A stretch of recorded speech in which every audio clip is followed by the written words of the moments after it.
Hi and welcome to Inside's Industry Immersion Series. In this series, you will meet data scientists from all across the world as they come and discuss what's trending in the data science and AI space. Let's begin today's episode of Industry Immersion with yet another speaker. Is one of our youngest members and he's one of the smartest folks out there, especially in the space of data science and AI. Tanuj has been working really good. Uh, Today's session is a lot oriented to people who are very young in this field, people who are trying to make inroads into data science. Tanuj will share us his experience, from his experience, information around how people really have made a cut into this field. How does this field operate? He'll talk a little bit about his experience as well, his work as well, and a little bit about the company that he's working for currently. So Tanuj, without any further delay, let's get started. And it'll be great if you could say in a quick 2-3 minutes, if you can just tell a little bit about yourself and if you can share us your journey into the space of data science. Great. I think first, thanks Suchit for the introduction and welcome everyone for this session. So myself, Tanuj, and I'm currently working as a data scientist with DXC Labs. So before joining DXC, I did my bachelor's in electrical and communication. I passed out in 2015. After that, I was working at Cognizant for almost 1.5 years. There my experience was more from a Java developer side. I mean, initially my experience was not into coding and all, but yeah, I was put into a Java development project. But I know that I was interested more into field of machine learning. In my college days itself, I did some of the courses. So there is one course, I guess, which most of you might be very familiar with in Coursera, right? There is a course from Entronig, machine learning course from Stanford. So that's the first course which I did. I mean, that's how my journey actually started into this field of data science. Once I did that course and I joined, I think there is echo, right? Am I audible, right? So is it correct? Yeah, your voice is good, but I think can we switch off your camera, because I see there's a little kind of challenge with the. Yeah, I think there's an issue with the network, but that's okay. I think the bandwidth should be good now since the camera is disabled. So fine, Okay. you can carry on. Sure. Yeah, I think it's much better now. Good. Okay, sure. So that's how my journey started, and I was with Cognizant for almost 1.5 years, and I thought this is the. I was not interested in code. Not much into a lot of software development side and all, and analytics is something which was actually pitching me that I wanted to go into that field. So I did a course, same like you guys are doing. I did a course, a classroom session course, and it's a 6 months of course which I did in data science, and that's how I officially landed a job after completion of that course into DXC. So in DXC, I am working right now as a data scientist. I've been into multiple roles in data. In my current organization itself. Initially, I started as a data analyst or a sort of data engineer role. Then I eventually became a data scientist. I think the kind of projects, the kind of work which we are doing in DXC, I think for the last 3.5 years actually shaped me. I think that's how it molded my career to a lot of advanced analytics data science project. And I think I would love to share my experience. I think through this question answering, the discussion which we'll have, the kind of projects I work across, the kind of algorithms we use, the kind of industry data science has become, the challenges what you face, what you actually need in the industry, how you can actually land a job in a data science field. Because if you see myself also, right, I don't come from a coding background. I was electrical engineer, right? I haven't studied in my 4 years of my college, no language, nothing. But it's always important, right? If you have passion for something, passion for learning, right, things could be very easy. In this current age, there are a lot of things outside from which you can learn, and that's what I did. So I think I am very, I think on almost on the same scale when I started, right? Even in Cognizant, I was not at all interested in Java, nothing, no coding experience background, nothing as such. But eventually I progressed, right? So I did a lot of things on my own. A lot of online codings, a lot of online learnings. That's how things progressed at each step point of time. So that's how I started, and that's how I became in my current organization, I am one of the lead data scientists now. So that's how my journey actually started. Wow, yes, that's pretty impressive. So I think this resonates well with a lot of our audience today, because I see a lot of our audiences are not from a non-programming background, and they are always very skeptic that should they actually head out into this space. Um, so I think you would be a good example here, and you would be the perfect person to explain it, because I come from a CS background, so at times I find it a little hard to explain why coding is not actually something that CS people should only know. So from Correct. your perspective, I think it'll be easier for you. So can you just quickly brush upon a few of the biggest challenges that you faced? So when I you were think the biggest challenge, right? I think Suchit, the yes, biggest challenge which I had initially, right? I mean, when I started back in 2015, I mean, we don't have that good community, data science community as such. It was very hard, right? I mean, silos, you're learning something initially, even in the organization side. If you see, there are one or two data scientists or a data engineers who are working. So that time it was very hard. Then the other part was people in India was looking data science more like a coding job. See, one coding is definitely one of the I'll say part of any data science job, but it's not everything, right? I mean, you need to have a good understanding of machine learning algorithms. You have to be good with the I'll say with the mathematical concepts of algorithms. So that everything is required as such, but coding is not the only thing, right?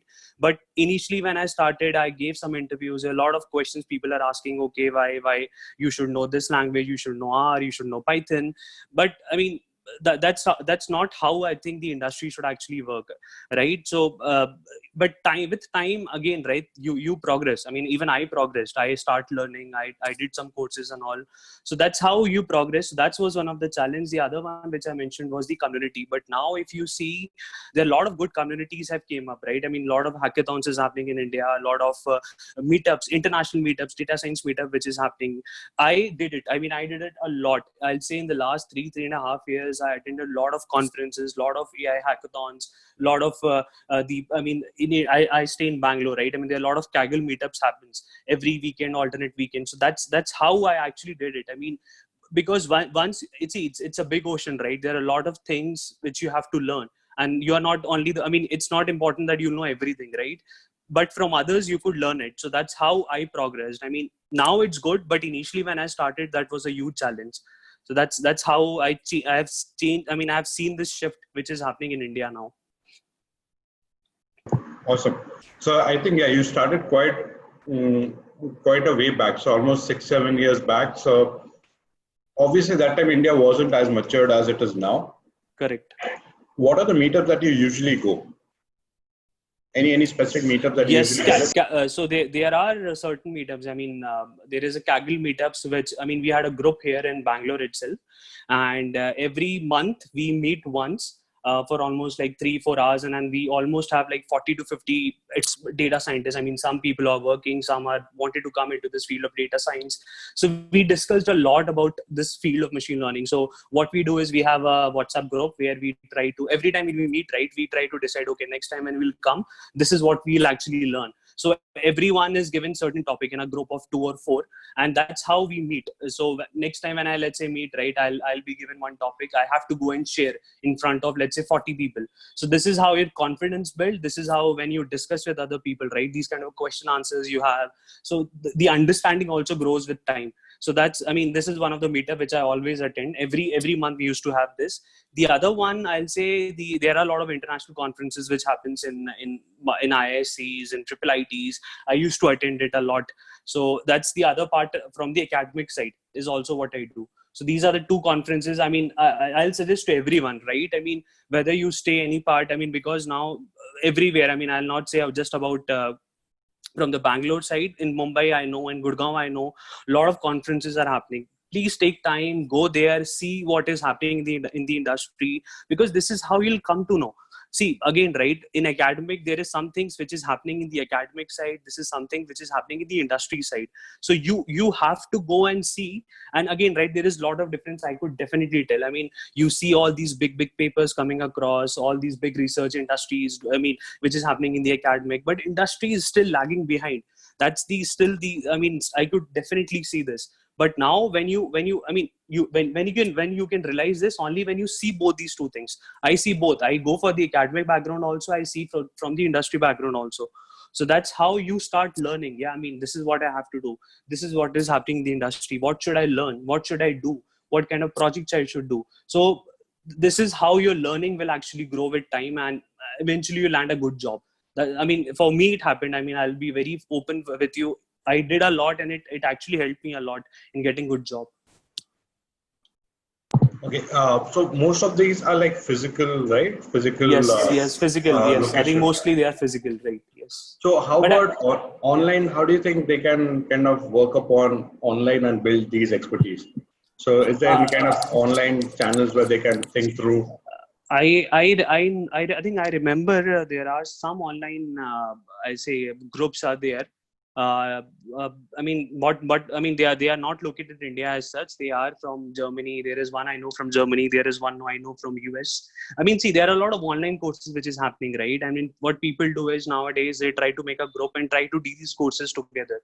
So a lot of deep learning courses. There is one boot camp which happened. I think last year from I think CMU, or I think it was from CMU, and what they have done is they have actually opened this for other peoples also to join it, and they have I mean, as a boot camp, once after the boot camp, what they have done is they have made a group of around I think 100 to 200 data scientists that was across the world. There were multiple countries, people were from there, and we used to have a lot of discussions. So that also helps. I mean, when you come to know what's happening in the other places, because see, again, right, India as a market, if I see how it has grown exponentially in the last 4-5 years. I mean, the kind of jobs we have at 4-5 years back and the kind of jobs now it's coming in the industry, a lot has changed. I mean, as compared to as compared to the other countries, how they are growing. So, I mean, there are, if you go and search in Google, right? I mean, I'm definitely sure you'll find some good online groups also. Awesome. So I think one of the most popular ones is meetup.com. So friends, you can localize your meetups. Go to meetup.com. You'll have meetups of Bangalore, Hyderabad, any place. I mean, Chennai, Mumbai, whatever it is. Go to meetup.com. You'll have social focus groups where you can go local and you can connect with people who are also very interested in the same space.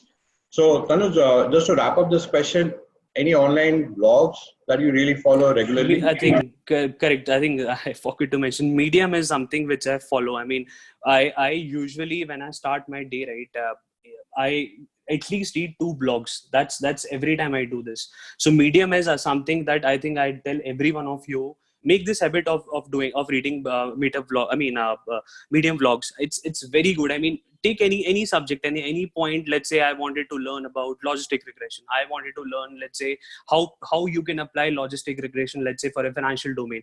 How you could apply, let's say, a random forest. What is random forest? So there are a lot of vlogs, very good vlogs people used to write in Medium, and make this habit of going to that every day. Try to see 1 or 2 vlogs, read it, and if you read right, then try to implement it also. So let's say I learned something about logistic regression, right?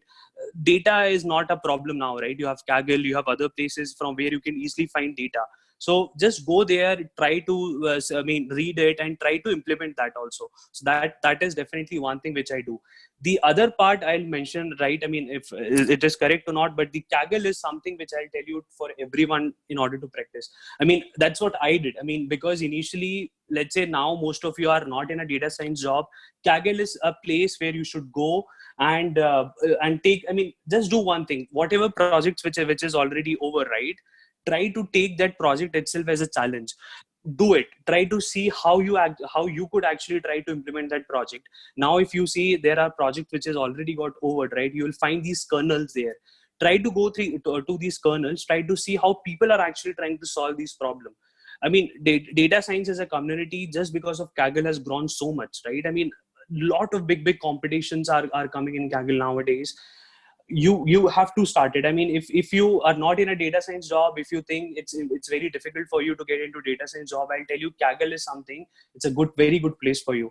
I'll tell you, even I have added a lot of Kaggle projects in my resume, and when I talked about it, right, when I gave a data science interview in DXC itself, I talked about that, and that tells the other person that how confident and how matured are you, and how passionate are you for this field. So that's very important for, I'll say, everyone who is not at all right now in a data science job. Okay, excellent. So Kaggle meetups are held in different places. Right now, it's only in Mumbai that I'm seeing, but periodically they have in different places in India. So if you are kind of available in that particular area, try to attend these meetups. These are good, but you can especially start. See, these are again part of meetup.com. So the entire focus goes back to the website called as meetup.com. So all of you can start from meetup.com, and that's how you can kind of proceed. Vishal has shared us link for Machine Learning India Gurgaon. So folks in Gurgaon can probably prefer that way of syncing up. So thank you, Anuj. This question makes a lot of sense, especially like when you started back then, India did not have so much of opportunities and options back then, but then yet you found out your own way. So if I were to kind of extend on the same idea, you are from a non-programming background. There are folks coming from programming background. There are folks coming from analytics background. There are folks coming from management, and all of them want to transition into DS. How do you see that transition could be possible? So since you have already proved for the non-coding front, I think it applies to most of the other parts as well. But how do you think is the right way to transition from these backgrounds into data science? Okay, great. So I think, Sujit, coding is nowadays, it's very important because the kind of jobs which are coming in India, right, more from a machine learning engineer point of view. So coding, I'll say, is very important. Let's say someone who is not from a coding background, what they should do. I mean, online, if you go I definitely know that INSEAD itself has a lot of online, lot of content from the programming side also. When you teach any algorithm, you also go to the programming side, let's say in Python or R, you try to cover it. You have these sessions, right? Apart from this, let's say someone wanted to learn, I'll say there are a lot of online courses from Udemy are there, Coursera are there. These are the courses which you definitely should follow because it helps you, right? I mean, let's say I didn't come from a programming background. That's how I learned. Again, right? It takes time. I mean, it's not like a 1 day or a 1 week or a 1 month job. It takes time, right? You have to progress step by step, and that's how you do progress. I mean, the point is, it's not just about learning a Python or learning R. It's about how you implement it. At the end of the day, if you don't do implementation, nothing happens. So how does implementation work? Let's say you are doing this course of INSEAD itself. You are teaching, let's say, Python or R to them. So do one thing. Apart from what INSEAD is teaching, on a parallel track, start learning Python itself. When you start learning Python itself, right, and do the kind of the programming assignments which you are getting from INSEAD as a challenge, try to implement these Python program or R programs and try to learn. So within a span of, let's say, 1 month or I'll say 6 months to 1 year, I definitely know that any one of you could start learning. Be a very good programmer, a good coding. I'll not say like an extreme end. See, in data science, you never need a hard code programmer. I'll tell you this, be a very frank. In my team itself, there are a lot of people who are coming from a management background. There are a lot of people who come from non-CS, non-IT background, but still they are progressing very well. Even in the industry, if you see, you'll find a lot of people who are not from that background, but they are progressing. You should be at that level that you could do and code it. That's how it's important. At that level, it is important. It should be like that. Let's say there is some problem came in and you were like stuck into something, right? It shouldn't be like that. So at least at a level of, I'll say beginner to little bit higher than that is sufficient for starting a data science job. Once you progress, once you start your job, with time, definitely you'll learn it. So that's how it's important. And I'll give you a very good example, guys. So for folks who have, let's say, 10, 15 years of experience, the person who manages our team, he's from IT Delhi, IIT and IIM. He's from mechanical background. Okay, he had almost have a 20 plus years of experience. And this person, I'll tell you, in last year, he completed a data science, a Python course from one of the online platform. He did it. Just imagine a 20 plus year experience, a management person is doing courses. That's how easy for him. Now when I go and talk to him, he talks about, I know there is something called NumPy. I know there is something called Pandas. So that's how things are changing in the industry, and you even have to change it. It's not difficult. It's not at all difficult, I'll tell you. It's all about your time. You have to be patient. You have to give time. And with time, definitely you will learn this. So that's how I think my experience, and that's how even I've seen people with very high experience learning a little bit of coding and progressing. Awesome. So it's all about the mindset in some sense, right? That coding is not something that's oriented to CS. And secondly, you don't have to become a CS oriented coder. So to data science, a basic level of coding should suffice. Yes, right? Correct. Yeah, Absolutely it's, correct. it's more about aligning yourself to the end goal of the business. So getting yourself aligned to what the business needs is what's more important than thinking about how deep should I go into statistics, how deep should I go into computer programming. At the end of the day, 99% of these are reusable code, and you really don't break your head every time to drop a new code. You have to think, you have to rather break your head how to fit this data to my business, or rather what kind of data do I need for the business problem, how do I solve that problem, and what kind of parameters should I tweak to align to the data that we have at hand. So Right. Correct. as you see, it's coming from the person who's practicing it in real world. So Tanuj is giving us an example from his experience, from his work life. I hope all of you get this idea. A lot of people say I'm bad in maths, I'm average in maths. That's okay. If you always consider yourself bad, you'll forever be in that esteemed category. But do you want to be in that esteemed category of being the bad person in math or physics or whatever subject you are, or do you want to uplift yourself? Do you want to educate yourself and move ahead? So it's up to you to decide. Do you want to let go of those inhibitions and try to get out of it and work a little progressive towards the future, or do you want to stick there? All of us are trying to upgrade ourselves, and when you are trying to upgrade yourselves, let go of inhibitions. The more inhibitions you carry, the slower it will be for you to transition from place A to place B. I Okay. think absolutely correct. Yes. Yeah, thank you, Tanush, for that validation. So let's kind of focus a little bit about DXC now. So since you've been in DXC for some time, I hear. I mean, I'm not internal to it, so I won't know about most of these ideas. But what I hear is DXC is actually doing a lot of.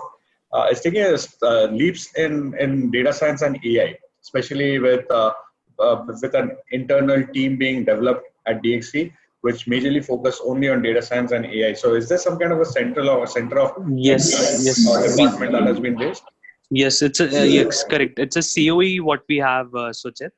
Yeah. And see, the point is now that I work for a DXC Labs, right? So we work more from an R&D side. We still a service sector company. We do have a lot of clients, but mostly the work which we do is a lot of innovation kind of works. So the point I'll say where DXC, and not just DXC, I'll say all the IT companies are moving is something called industrialized machine learning. Again, right? This industry has grown a lot in the past 3-4 years, and what especially I have seen, right, is something like people build model. Let's say I give you our data for, let's say, financial, like you want to predict whether my data, whether there will be fraud or not. That's the data that's the problem which you're trying to solve it. But you work in silos. What you do, you try to apply your machine learning algorithms, you try to solve it, you try to do this POC, and that's it. You go and tell this to a business user, it's done. That's completed. What happened to your project? What happened to your 4-5 months of journey? Nothing validates, right? Nothing happened for the real time. So this is where most of the IT companies are actually suffering. But now a lot of change, a lot of shift happened, and this term called industrialized machine learning has come into picture, sort of operationalization. That's where a lot of companies are now investing a lot, I'll say, building this end-to-end machine learning models, trying to deploy it at the customer end, and using it at a day-to-day basis. So if you see from let's say, there are a lot of cloud service providers have came into picture now. Azure, GCP, IBM Watson. They have invested a lot in the market now. So again, right, most of the companies, if someone is working, let's say, an IT company, they will have a tie with one of these service providers. So this kind of emphasis is coming a lot from the industry itself, that now you have to move into this kind of operationalized analytics, and that's where even we are moving into. So nowadays, the kind of projects we work in, right, is nothing like just a model building. We have a full dedicated pipeline. From data collection to final deployment model. That's how you try to define a whole project life cycle now. It's nothing, not like you will have a project, you did your modeling part, you submitted it to, let's say, a client, you have a discussion, that's it over. Nothing like this. Now the part, I think and this is what I'm emphasizing more and more, because now you guys will be entering into this field, right? So one thing I'll say, always read. Read Medium is one of the best blogs, I'll say, and read online how industry is actually moving into this, how people are actually trying to productionize their model. These kind of Dockers, containers, Kubernetes, this is something which will definitely change, because again, right, no one is earning revenue. If I just build a model and try to go to a client, what happened? I invested so much of my money as a company, but what I'll get in return? Nothing. So this industrialized machine learning operationalization is something which I'll tell to every one of you. Try to look upon, try to see these kind of topics. These are very hot topics right now in the industry, and that's how even we are right now working on. I mean, my team, we are working lot into this kind of a project right now. Awesome. So it's So majorly, would you call yeah, it like a mix of data science and DevOps? correct. DevOps is something, yes, correct. Apart from this, the again, right, I come from a lab, right? So I mean, my expertise is into a lot of NLP sides. So the kind of projects I have worked across in past 3 years, right? A lot from chatbot is there, sort of classification models built. I mean, a kind of projects I've done from entity extraction, OCR extraction. So these kind of end-to-end model when you build, right, then only it get helps. I mean, I'll tell you my example. So recently we did this for one of the client in Germany, and what we did is we made, so most of you might know something called letter of credits are there, right? So out of this letter of credits, these company were manually extracting the information from them, information from letter of credits. But what we did is we have fully automated this process using the information extraction, which is a part of NLP, and this is like an end-to-end machine learning model. So once you pass your, let's say, letter of credit, there is a machine learning model which is running, which tries to gives you all the entities, all the information, all the important information from that letter of credit itself. Now think about the value, right? This is the value you bought to them. I mean, if I just have built that model and told them, yeah, I could do that, what happened? Nothing, right? But now once you build this model and they start using on their daily basis, that's how the value come into picture. That's how this whole industry, and that's how not just DXC, I'll say all the companies are moving into this operational and analytics. And it's a part of, right, it's a part of DevOps. That's what you see. That's what you can call out. Awesome. So considering a data science and a DevOps makes for a good combination, where is DXC trying to see itself in the coming few years? So what do you think DXC is doing differently that will make it stand out in this competition? Correct. So there are a lot of work. I think, Suchit, what we are doing is on the accelerator side, building these kind of accelerators. So let's say this same kind of a problem, right, comes from the other client. But what happened when you go to a client and say, okay, because we almost took almost 7 to 8 months for doing this kind of a projects. But when you have these kind of scalable projects, right, scalable solutions already built, which you can actually use for the other clients itself, that gives a lot of benefits, right? Let's say now I wanted to do, I could do the same work in, let's say, 2 months instead of doing this for 8 months. So that adds a lot of value to to our company itself. Then the other part, I'll say, what we are actually working right now is a lot of model interpretation side. So that's where I see the people are actually missing. That's where I think DXC as a lab, we are coming into picture. Because if you don't have a good model interpretation, right, nothing matters, right? I mean, you're treating that more like a black box. That's not at all useful for end user, because now people have way more information about machine learning as compared to before. So that are the two, I'll say, places where we are investing a lot in next 2 to 3 years. I think that I definitely hope we'll get something good out of this. Awesome. So what I see is primarily reusability. So you're making components that can be reusable. All you have to do is customize it so that it fits to your customer's requirement. And third is how can you explain the models well enough? So yeah, I think 3 very important criteria for any kind of machine learning model building. Coming to the next question, which is how does one start? So say DXC wants to start a data science project, and obviously you don't work for free. You need to sell this project. Or if there's a customer who has a need, but the customer is not aware of it. So how do you, as a part of DXC, really pitch in this to the customer? Again, right. I think it's initially it was difficult, Suchit. It's very difficult to convince a business user to, let's say, do a data science project, and it will take 5 months, 6 months. These are the benefits you will get. Again, right, when you talk about these kind of things, they'll say, okay, it's all hypothesis, right? There is nothing proof you have. So, initially it was difficult, but nowadays the kind of progress people are making, right? These kind of POC. So initially, what even we do right now, right?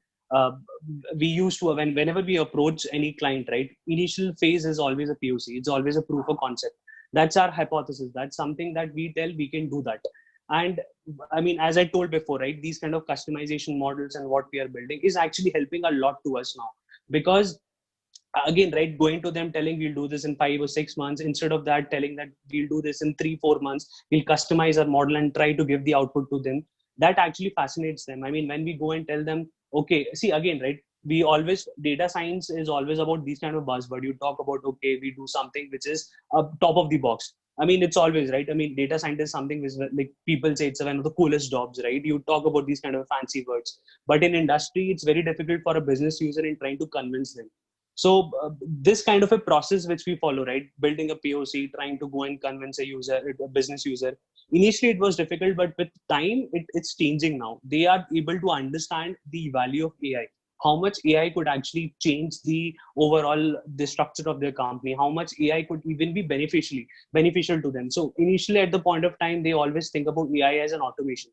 I mean, they start thinking, okay, if we bring AI, we have to cut jobs and all, right? This kind of a thinking people usually have. But now, the kind of mind shift people have, I mean, as a business have now, is something like, it will help to their business itself. I mean, let's say from the revenue standpoint, let's say from their the all the people they have, their I mean, the education side and all. So this is a kind of shift I see in the industry now, and that's why it's a little bit easier as compared to before, in order to convince any business in order to do a data science project.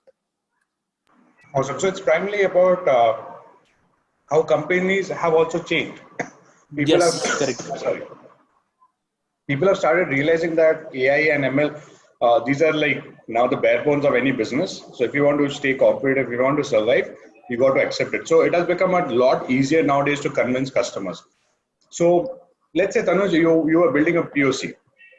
Right. If you're building a POC and it was wonderful in your company, and then you converted one of these clients, and then when you deployed this in the client space, it flopped. Right. Now what? So I'll tell you, it actually happened with me also with one of my project. Again, but right, so the kind of thing which I'm telling you before, right? Before, we are doing this in more of a silo side, but now a full-fledged team will be there. So this kind of a DevOps or agile framework we used to follow now. So I mean, the kind of phenomena, from if someone is coming from the software development side, right, he'll know these kind of, there will be a program manager, there will be software developers and all, right? So this kind of change had happened in the data science community as well now. The kind of projects people are doing in data science now, a lot of these kind of techniques from the software development side, people, I mean, the industry have taken into now, and for data science project as well. So again, right, if this happens, the point is, data science project now, it's not like a 5 or 6 months of job. It's like a continuous job. So you'll have this kind of interaction with the business itself. So now, let's say I built a model for any classification task, let's say fraudulent classification. I built a model for, let's say, the data set which I got, let's say 2 years back, 3 years back. But now data itself is evolving. People are changing. Their preference is changing. A lot of things are changing in the data itself. So the model will definitely change, right? It has to adapt with the new data. So this kind of a reinforcement, this kind of adaptive learning is what a lot of research is happening in the industry itself. Again, right, if you go from the standpoint how much progress had happened, I'll say not much. Only companies who are like big companies who have good amount of data, I mean, to be very honest, right? I mean, you see companies like Facebook, Google, Microsoft, only these are the companies who are able to productionize and make their models on a very large scale. But for other companies, it's always very difficult. But these kind of adaptive learning, with time, they're trying to learn, they're trying to adapt to the new data. So these kind of phenomena I see is coming. Even we are doing this. I mean, the kind of the project which I mentioned, right? The problem we have faced. So this is what we are trying to evolve using adaptive learning and trying to solve their problem. Not just on a one-time basis, but having a usual interaction, let's say every 3 months, every 4 months, trying to see our model, how it's good is performing, what problem, what new features we could add in. So this kind of learning, it's again, right, it's a long journey you have to go through any data science project now. That's how even we are doing currently. Okay, awesome. So it's primarily like you experiment, you launch, and then you continuously improve over it. Improve over time. Yeah. So even if you fail in the actual deployment, that only makes sense that the POC had some certain different kind of data. The data has changed drastically, so now you need to realign your model to that particular data. Yes. Now, suppose I want to kind of create a POC and I want to pitch in for some customer. I'm starting fresh in this field. I'm a new guy. I want to do a startup and I don't have access to the right data. How do I really get the right data?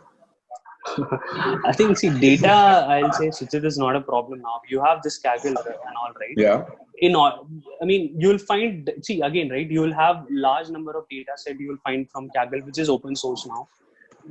For anyone, in order to introduce, let's say, even when we started, right, when we go to a client and we don't have anything to them to show, right, we don't have any data. We, again, right, let's say I'm doing normal classification tasks, we don't have any data for financial domain and all. Kaggle is the one place I'll see the data is definitely somewhat contextual data will be there, not exactly from the same domain.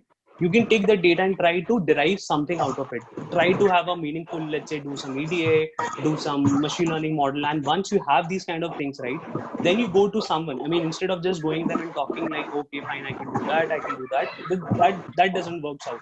It always has to be practical. Once you have this kind of a practical thing, right, from any open source data, it always makes a sense to the end user itself. That yes, whatever you're talking is making sense or not. So data, I mean, I'll definitely say, I mean, it's not a problem nowadays for anyone. Kaggle is one thing. I'll say there are other platforms also where you could find open source data as well. So it's good to use that kind of data for initial purpose, I'll say. Okay, great. So yeah, so technically data is widely available, and I've shared few of the links as well in the chat box. So friends, if you can just copy paste those links. Data isn't an issue in today's world. If a lot of you actually have, I've actually come across this question widely in your questionnaires. So I saw people asking that when they start fresh, how do they procure data? So data is never the issue because data is widely available. One thing which I think I would like to add on to what Tanuj said, if you understand the domain well enough, you can manufacture your own data. So if you understand the domain well enough, you know what are the columns that are required, you can just create your own data as well. So if that is a good starting point for you, you might actually want to make your own data firsthand. So there are different ways of thinking through the process. So one of the ways, as Tanuj says, is go ahead and find open source data, which is in plenty. You won't find exact data, but you'll find something similar. Start with that and eventually land up to the final outcome. Right. I think it was a problem back 2-3 years back, I'll say, but now it's not at all a problem. Yeah, now data it's is not something. a problem. Yeah. True. So this is a little long question. One of our board members actually posted this question. So what metrics do you use to validate data science implementation? How do you validate and certify your implementation? Because no implementation can be right the first time. And what kind of acceptance criteria do we really look at? Correct. So I think, Sujit, it's a lot depends. Firstly, I'll say on the business itself. Yeah. Okay. So now, let's say if you're doing a problem, let's say from the fraudulent side, let's say, okay, you're trying to classify whether let's say you have a data initially and you build, let's say, a machine learning model and trying to classify whether a given transaction will be fraudulent or not. So I mean, it's always like a certain threshold which you have to maintain, right? I mean, if I'm trying to tell you that my model will always predict more than, it will have accuracy, let's say more than 70%. So that's a threshold which you have to take into account. And it happens to all the problem. I mean, this is just one example I gave you. It's always like there is always a baseline result, and machine learning model is, when you make any machine learning model, right, you always have to be better than baseline. If you are actually performing worse than that by baseline result, then there is no use of any machine learning model, right? As a human itself, you can have that kind of a judgment. So that thresholding is what I mean, the kind of projects when we have implemented for our clients, right, and they are using it, they're always like a threshold. So it all depends on the business itself. What is important for them? Let's say revenue is something. How much of the revenue? What is the threshold? Let's say they are doing some marketing mix optimization. How much is the percentage at which they should take that decision or not? They should see the machine learning output or not? So again, right, a lot of these discussion happened initially itself. When you build a model, right, when you start building these model, before that itself, these kind of discussion happens with the business in any projects. I mean, once you get your data, you do your ED analysis, you do your data cleaning, then this kind of things will come in where you talk to client and have this conversation. What exactly they want from the machine learning model. Once you do these ED analysis, you tell them these are the important features. This is what you can see from the data. This is what you can do from their data. Then all these discussions comes into picture. So again, right, it's a long conversation. As again, what I'm emphasizing is what you'll have with your I'll say end user or a customer. Validation, I'll say again, right, it goes back. to that thing. When you have, let's say, a very small amount of data, it's only thing goes to train, test, validation kind of approaches which people usually follow. And now when you put your data into, let's say, operationalization and all, right, what we do is usually we take, let's say, we'll see how a model perform in the next 1 month, how does a model perform in the next 3 months. So this kind of evaluation and thresholding is what you try to apply to your modeling, I'll say, process also. With time, you again, right, as I mentioned before, you progress, you adapt your model into way better as a machine learning model. User acceptance and all, right? I mean, Sujit, I mean, again, right, when you talk about this agile framework has come into picture. Lot of there was one of the project which we just did for the I mean, from the I'll say from the chatbot side. So we had this kind of a user acceptance test where we had given our access to multiple user internal for our organization, and they were checking it. They were actually giving multiple input, trying to see whether it's the output we are getting from a machine learning model is correct or not. So these kind of user acceptance test has come into picture before even deploying your model. So this kind of I think methods which people used to follow in software development has came in data science as well. And it's a long journey which you have to take in. Okay, so it's primarily, if you look back at the goal of the company, it all starts with the goal, and the goal has the right to decide what are the metrics that it should follow and what should the user acceptance criteria be like. So fair enough. I think this question actually is quite aligned to what you would have done in any field and not just data science. So coming to the next question, I hear a lot of NLP from you. So how about, let's just talk about a little bit about NLP and how does it really change the industry. So nowadays we talk a lot about AI and a primary component in AI being NLP being the biggest contributor. Can you give us some examples as to how companies are using NLP to solve real world problems? Right, sure. So I think NLP as an overall, if you see as a domain, right, it has evolved a lot as compared to traditional approaches. So the one basic, I'll say, thing which actually helped it evolve is something this era of deep learning. I think with the introduction of deep learning with NLP, I think a lot of things have changed in.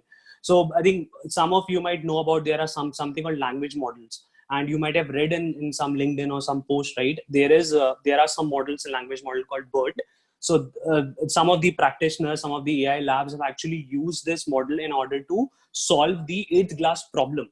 There was a question, I mean, there was a MCQ quiz which was happening for the 8th class, and a machine learning model was actually able to answer most of the questions. So think about it, right? I mean, the kind of the traditional approaches we have was very difficult. I mean, I studied a lot of traditional approaches from the traditional machine NLP side, but now with this advancement of deep learning, I think things have changed drastically.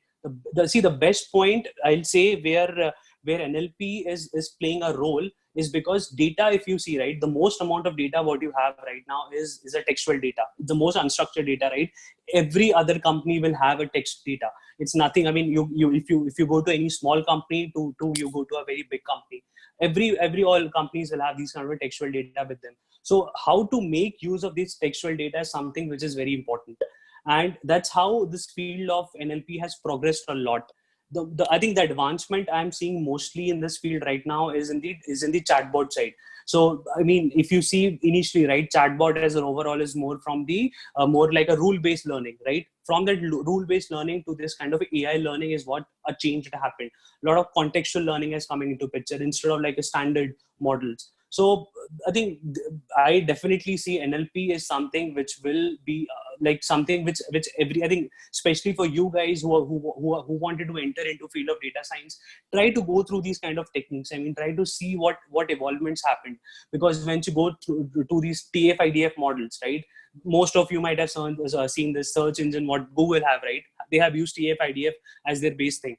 But now from reaching to TF-IDF to kind of a distributed thing, sort of word embeddings, sort of these kind of, BERT model, transformation models, RNN, CNN and all, right? The kind of evolvement which happened in this field has drastically changed the whole phase of machine learning, especially for NLP.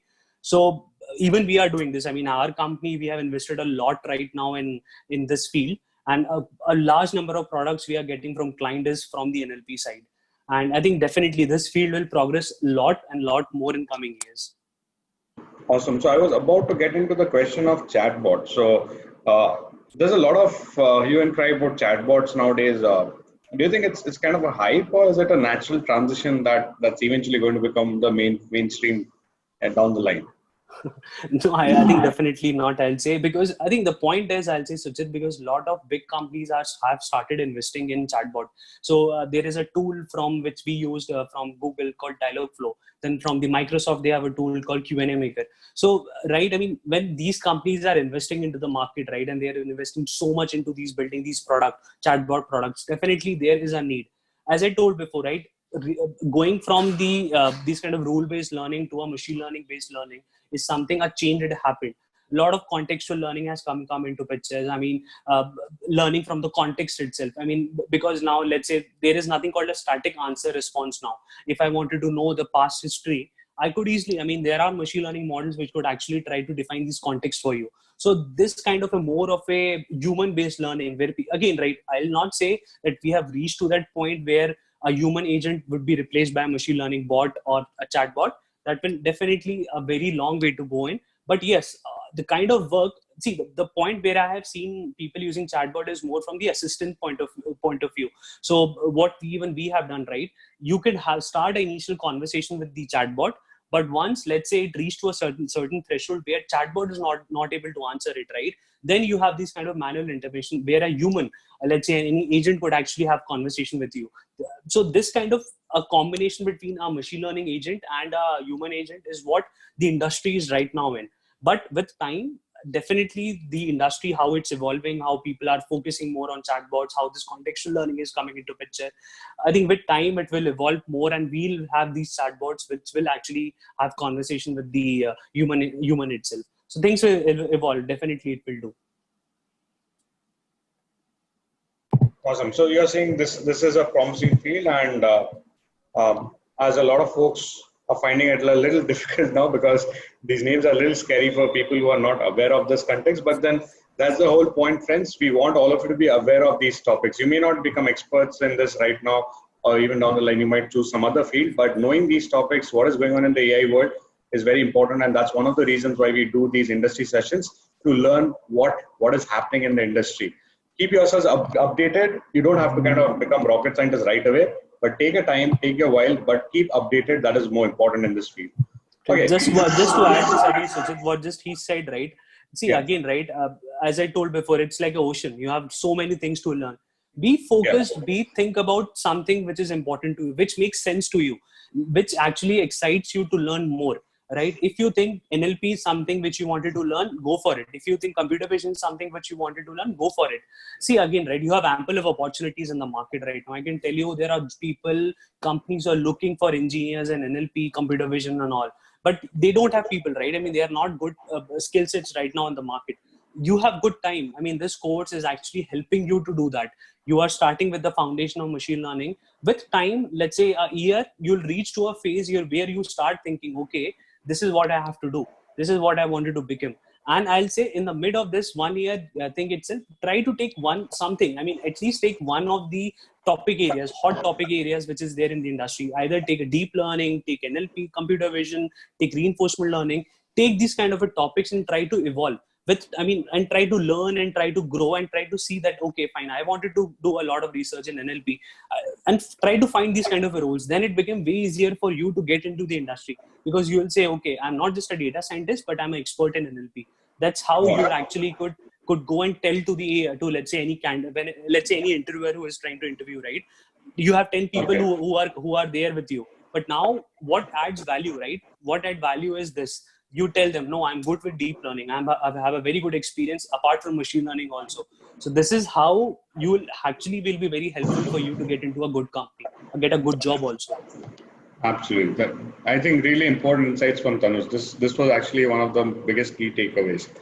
So thank you, Tanuj, for that. So Tanuj, any life cycle project life cycle that you're following back at DXC? Chris DM, Agile, mixture of both, hybrid? I think Agile is something which we follow. I think Suchit, Agile is something which we do. But I think as a data scientist, I'll see again, right? This comes from a lot of people, from program managers and all. But from a data scientist, how I divide this whole life cycle of, I mean, the data science project is into 5 steps. Once first I'll say is like a data collection. That's the most important part of any project, right? So the first part I'll say is a data collection. The second part I usually think is something like data cleaning. That's the second part and very important part. I mean, you will have people in companies, even we do have people in company in our labs who are specifically working as a data engineers. Their role is this. They do this kind of data manipulation and all. So this is the second part, which is very important in any data science project. Third is something which is like data. I'll say from data itself, you do this kind of ED analysis. So I think most of the mentors might have told you, right? 70% of any data science project is ED analysis, is this kind of interpretation you do from your data. So at any project you go at, right, this is where you actually have to play a very important role. Until unless you don't have a good understanding of any data, right, nothing works out. I mean, if you, let's say I don't have any domain for retail industry and I don't understand my data as well, how could I actually define metrics for my learning? How could I even define the features for my machine learning models? So that's where these kind of, I'll say, ED analysis will come into picture. So definitely 70% of your job, even for me right now, is like doing CD analysis. Fourth part I'll say is model building, which again, right, it's still like a 15% of your work, of any data science work. Model building. Once you have this model, then this interpretation and trying to tell back to the business user how this could actually influence their business decisions. That's the final and the most important part of any machine learning model. So that's how I divide this. I mean, as a data scientist, I'm saying, and try to divide this into 5 different steps: data collection, data cleaning, EDA, model building, and correct continuous improvement. Correct. These are the 5 steps. Okay, so did I copy the 5 steps properly? Yes, it's correct. I think it's correct. Data so collection, on top, yes, it's model building and continuous improvement. Okay. Yeah. So you're saying on top of this something? No. I'm saying, I mean, again, when you talk about this kind of agile framework, DevOps and all, right? So usually you try to adapt at a baseline level. That's what we are talking about. I mean, don't go at a very high level. At a very baseline level, these 5 steps actually we talk about in building any machine learning models. I mean, as a project life cycle, we used to follow. Awesome. So friends, what we see here are the primary 5. I've missed out one step, which is this is for your interpretation to the business. Correct. So how do you communicate it back to the business? So these are the most important and vital elements of any project. Now, how your company does it, is it a waterfall approach, is it an agile approach? It all depends on the company, on the product itself. Nowadays, people prefer agile, but if you're building something from scratch, at times agile methodology may not work good for you. So in certain cases where you can't go ahead and do agile, there's no point of talking about agile. A lot of companies today are following hybrid approaches. They first start with a waterfall, get something in place, and then after that, they follow agile for further developments. So it depends on how your company is really going to kind of link yourself into the idea of how do you execute a good data science project. Tanuj, we are running a little short of time, but I think I can only take 2 more questions. So can you quickly help us understand how are teams in data science different from regular IT projects? So the contribution of managers, QAs, and developers, how is it different from other IT projects? Since you have seen both the worlds of IT. IT. So I think first, if I talk about any data science team, right? Usually when you go and work, right, the team will not be a big and all. So usually you'll have like a program manager will be there. There will be, let's say, 2 data scientists, or 1 data engineer, and 1 business analyst. That's how the team structure usually right now in the industry. Most of the projects, if you do, right, for any client, this is how the team structure will be. So each role, if I play, right, I tell you, the program manager role is more from, let's say, a person who has a lot of, I mean, who had good experience on the management side, or good domain knowledge as well is very important for them. So that's that kind of a role he plays, and he needs to have a good understanding of machine learning models. See, the point is, if you go as a program, I mean, someone who had, let's say, 15 years of experience right now, and he wanted to go and have that kind of a role and wanted to go and talk to a client, and if he doesn't have any understanding of machine learning, and I'm not saying from the coding perspective as much you require little bit of information, it's fine, but you should know what you're doing. Let's say if I'm going talking to a client and I want to do a classification kind of a work, and if that person doesn't know anything, it actually, I mean, nothing happened. I mean, nothing will happen in that project itself. So a program manager definitely requires a basic understanding of any machine learning process.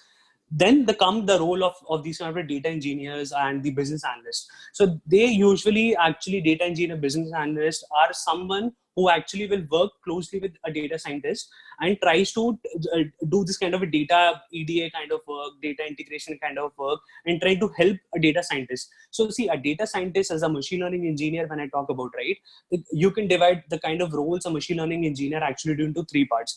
First will be this kind of a EDA, this kind of a data analysis with the EDA, with the data engineer. That's what you do. The second part, the work which you do, is something called the training part. So this kind of model training which you have to go, which model you have to use, what are the hyperparameters you have to use, what are the different, I'll say, advancement you can do on your current modeling perspective itself. So this is the second step. The third is the model interpretation, because he is the one who will actually go and talk to the client directly with his program manager. He has to go and explain them to end user that how his model is working. So that's how the data scientist and the machine learning engineer has to work on. So this how any team actually works now. And we, most of, as I told before, right, we used to follow this kind of agile framework nowadays in trying to do any project. From the IT side, right, let's say, right, I mean, the kind of projects you have, again, right, so it's a big project. So you'll have people, 40, 50 members team, right? And you have each individual who is playing a role, individual roles. I mean, a role is given as something which is very concise to each one of you, each one of them. But in data science, it's nothing like this. Again, right, when you have a comparison between 40 and 55 people, it's something that you have to do a lot of work extra apart from that also. So that's how I have seen a lot of shift. And I think it will be there, because as a data scientist, right, I mean, as a team will never be more than 5 to 10. Any place you go in, any project you do in, you'll never have a team more than 5 to 10 members. So you have to take this challenge. I mean, this comes as a lot of challenge. You have to do a lot of extra works. I mean, you can't say that, okay, fine, somebody has to do some other work, I'll do my work. It's nothing like this. So this kind of, like, I think change is what I have seen from the normal IT projects to a data science project. It's awesome. So it's more of taking up some extra work onto your plate as opposed to what happened in regular IT. And probably this could be one of the essential reasons why these people are paid a little more than their counterparts in IT world, right? Correct, right? Yes. Yeah, because they are capable of doing much more work than what other people did back in IT. IT had too much of segregation, but data science kind of now integrates the segregation and makes it under one umbrella. So great. I think that is a good information that we all collected. Tanuj, one last question. I'll just see which one is the best for today's session. Is learning big data. This is okay. Can we start a career in GS Havik? Good. We already answered 12. To some extent, we answered this. Can you just club up 12 and 13? Okay, 12 is, can we start a career in DS, which part of it you all already answered at the beginning of the session. Yes, I think we can always do that, Sanchit, right? I mean, it's always like initial first step, right? You shouldn't wait for that. Okay, fine, I want to be best in the data science, then only I'll apply for data science job. I'll always say, like, even what I did, right? When I started, I was not way good, right? I started at the point where I know that I could start applying for jobs. I have enough knowledge to clear an interview. If that kind of a confidence, if you have, right, guys, go for interviews. Don't think about it, fine, I'll complete this course for 1 year, then again I'll work for 6 months. No, never do this. Once you, at a point, you in the course itself, you reach to a point where you start thinking, nay, I think I am okay, I could start applying for jobs and I could easily crack any interviews if whatever asked, what I know from whatever I know right now. So if you have this kind of a confidence, right, go for interviews. Never wait for becoming an expert in machine learning. Once you do any hands-on projects, when you do a live project, when you have these kind of interactions with the customers, you learn. You eventually learn with time, right, and you'll grow it. So you should never think about it right now. And that, I mean, you could definitely start for interviews and all once you are confident with your basic knowledge itself. Absolutely. So yeah, it's an iterative process. There's no point saying that once I learn 100% data science, then I'll start searching job, because that's never going to happen. Even we don't know data science school, so there's no point cribbing about it. So one closing question quickly, if you can say, for at least for senior folks, how important is it to, like the guy you already spoke about, the guy with 20 years experience, how important is it for them to be hands-on on Scala, Pig, Hive, Edgebase, or should they just know it so that they can interact with the team and control the data science project? So where do you think all these packages and all these infrastructures are important from an experienced guy's perspective? Correct. I think, Sujit, how do I actually see this kind of a big data tools, right? Because I mean, there is a lot of bifurcation which is happening in the industry now. People who are coming more as a data scientist, right? They require a good understanding as the machine learning and operationalization, plus the PySpark and all these kind of tool sets. The kind of tool set which you are mentioning, right? Pig, Hive, and all are people specifically looking for a job into big data analytics. So you do have these kind of a big data architecture role, big data analytics manager role. So if someone is looking for that kind of a job, definitely they have to go for these kind of tool sets. But for a data scientist, I'll definitely say, I mean, having a basic knowledge itself make worth it. I mean, it's not important that you have to go to everything and learn it from end to end. But I'll tell you one thing, that that there are a lot of projects which is happening in the industry is coming from the data migration side. So because, right, a lot of companies are now moving into big data side, right? Big data infrastructures from traditional data what they have. So this kind of a transition to I mean, from a data migration side, what I'm talking about, to a big data side, right? These kind of roles people actually require. I mean, in our company itself, I can tell you there are a lot of openings right now for a data migration side. So someone who had a good understanding of Scala, someone who should know, let's say, Hadoop, someone who should be familiar with all the cloud platforms. So, right, that is important. But for a data scientist, I'll say it's fine. If you have a basic understanding, it works for you. Nothing will stop for you. I mean, going for an interviews and all. Now, if I talk about TensorFlow, Keras, again, right, it's very important. At least take one thing. Take TensorFlow, I'll say. TensorFlow is something because it's again backed from Google. Eventually down the line, I'll say 1 or 2 years next, right, it will grow like anything. We spoke about, right, this kind of industrialized machine learning, operationalized analytics and all. So TensorFlow is something which will actually change the whole game. So I think if any one of you is interested, just go to the TensorFlow website. There are a lot of online hackathons. There are a lot of online videos which is there in YouTube and their website itself. Try to go through to it and try to see what actual TensorFlow is. I mean, it's not a very hi-fi thing. It's very simple. It's very easy to understand. Very intuitive understanding is there. Once you have understanding, try to use your machine learning models more from a TensorFlow side. Try to use, let's say, any classification model, any regression model in TensorFlow itself. You like you might be using scikit-learn and all, right? Scikit-learn, sklearn, the same libraries you will have in the TensorFlow itself. So try to use and try to see how much effective as comparison to what sklearn is giving you as compared to let's say TensorFlow. I'm talking about the running time and all. So you'll actually see this kind of live implementation and you try to say it, yes, why it's important or not. So it's very important. Try to take at least one of the language. I'll say one of the tools. I'll say either TensorFlow you take it, or Keras, or PyTorch. Excellent. Yeah, so this is like a very broad scale that we are talking right now, because there are too many technologies that underlie this entire space. Please make sure that nobody in this world can be good in everything. So when you're starting off, especially, try to narrow down your approach. You don't have to learn everything under the sun. Take one field, become good at it, then upgrade progressively. Now, coming to senior folks, obviously for a senior folk, it's not important for you to know how to implement Scala, Pig, Hive, Fetchbase, how do you use it, how do you do your coding, how do you run your data on this, but rather you should have the basic idea what is Scala, what is Pig, what is Hive, if at all your company is working on these items. If you are supposed to suggest to a customer that I need this kind of database, the customer will ask you what kind of database. So for that, you should know, do you need a NoSQL database? You need a SQL database. So at a very experienced level, it is expected that you know these at high level. You may not be the implementers of it, as simple as that. So you don't have to dig too deep into it, but know how to explain about it. So I think that's a great insight from you, Tanuj. I think we can wrap it up for today because I'm already past time. We are supposed to have a hour's worth session, but we crossed it. So thanks a lot for your time and patience. It was great learning from you, and I hope the community also would agree with me on this, that we did get a lot of insights from you. And friends, please feel free to Great, thank you. Time. Thank you, Tanuj. Thanks a lot, Sujit. Thank you, everyone. Yeah, you can go through the chat. I think a lot of folks are sharing something good for you. Yeah. So thanks. Sure.